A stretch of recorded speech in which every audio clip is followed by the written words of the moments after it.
দর্শক দেখতে পাচ্ছেন শাহবাগ চত্বর খালি করে দিয়েছে পুলিশ, এবং এখানে এখন আর কেউ নেই শাহবাগ চত্বরে। ইনকিলাব মঞ্চের যারা ছিলেন তাদেরকে এখান থেকে সরিয়ে দেওয়া হয়েছে, এবং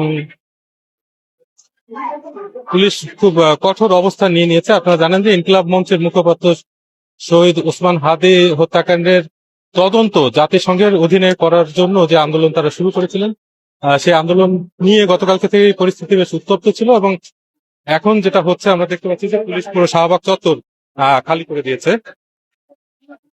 আপনারা দেখতে পাচ্ছেন পুলিশের বেশ কঠোর অবস্থানে রয়েছে পুলিশ। আমরা আসলে এখান থেকে আপনাদেরকে লাইভে পরিস্থিতি জানাচ্ছিলাম, কিন্তু ইন্টারনেট কানেকশন মনে হচ্ছে এখানে বন্ধ হয়ে গেছে, এবং ইন্টারনেট কানেকশন বন্ধ হয়ে যাওয়ার পর আমরা রয়েছি এখানে একটি ওভারব্রিজে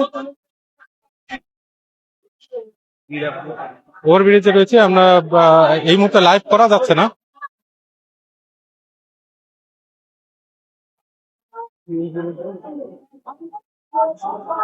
আপনারা জানেন যে শাহবাগে যে এখানে যে অবস্থান কর্মসূচি কিছুক্ষণ আগেই, আধা ঘন্টা আগেই আমরা আপনাদেরকে দেখাচ্ছিলাম, এখানে অবস্থান করছিলেন বেশ কিছু আন্দোলনকারী। তাদের দাবি ছিল যে ওসমান হত্যার বিচার যেটা হচ্ছে সেটাতে তাদের আস্থা নেই। তারা চাচ্ছে যে জাতিসংঘের মাধ্যমে তদন্ত করার জন্য, এবং সেই জাতিসংঘের মাধ্যমে তদন্ত করার দাবিতে তারা অবস্থান কর্মসূচি পালন করছিলেন প্রধান উপদেষ্টার বাসভবন যমুনার সামনে।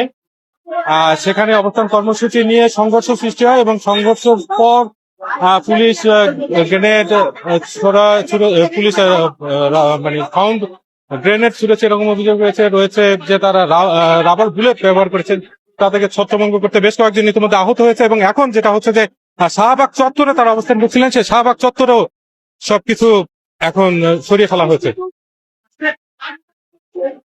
এবং পুলিশ লাঠিচার্জ করছে। আপনারা দেখতে পাচ্ছেন যে সবাইকে ছত্রভঙ্গ করে দেওয়া হয়েছে, এবং আমরা রয়েছি একটি ওভারব্রিজে, সেখানেও বেশ একটা উত্তেজনকর পরিস্থিতি দেখা যাচ্ছে। আমরা সাংবাদিক এখানে রয়েছে, এবং কয়েকজন সাংবাদিকও আহত হয়েছেন।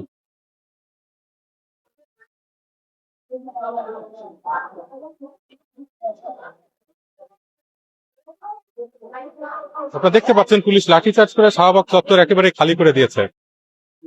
তো নির্বাচনের মাত্র কয়েকদিন আগে, মাত্র 6 দিন আগে নির্বাচনের এরকম একটি পরিস্থিতি হয়েছে। আপনার কি নাম? ইকরাক্তার। এখানে কি হচ্ছিল আপনি বলবেন? আমরা শান্তিপূর্ণভাবে এখানে আন্দোলন করছিলাম, হঠাৎ করে এভাবে হামলা হইলো। এখন আপনি কোথায় যাবেন? আমি বাসায় যাব, কিন্তু আমার সাথের জনকেও পাচ্ছি না। আপনাদের এই আন্দোলনের কারণ কি? আপনার কেন এই আন্দোলন করছেন? তার বিচার চাই। আমাদের জাবের ভাইকে গুলিবিদ্ধ করা হয়েছে, জুমাবুকে ভোট দিয়ে পালানো হয়েছে, জুমাবু শান্তাবুকে। এভাবে চলতে থাকলে